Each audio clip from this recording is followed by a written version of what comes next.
একটা বিষয় লক্ষ্য করলাম, সবুজটা মাত্র জ্বলছে, ওই দিক দিয়ে তার মানে লাল জ্বলছে, সাথে সাথে গাড়িগুলো দাঁড়ায় গেছে।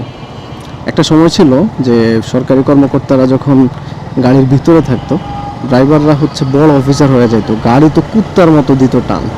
হ্যাঁ, ওই জিনিসটা এখন হচ্ছে না। এখন মানুষ ওই এআই মামলারে ভয় পায়।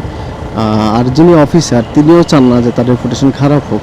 ড্রাইভাররা সচরাচর এগুলো নিজেরা ইচ্ছা করে নিজেরা নিজেদের ক্ষমতা জাহির করে। হ্যাঁ, অনেক ড্রাইভার দেখবেন যে অফিসার নাই ভিতরে, তাও হুটার বাজাচ্ছে, ইয়ে করতেছে। সো এখন আজকের এই অবস্থা দেখে ভালো লাগলো যে সচিবালয় থেকে লোকজন বেরোচ্ছে, সবাই খুব সচেতন। এই সময়টাতে অফিস ক্লোজিংয়ের টাইম 4টা 1 বাজে, এই সময়টাতে এত ফ্রি রোড ঢাকা শহরে আমি কখনো দেখিনি। ঠিক আছে, সত্যি বলতে আমি দেখিনি এত ফ্রি রোড। এরকম ফ্রি রোড আসলে সব সময় থাকলে ভালো হতো।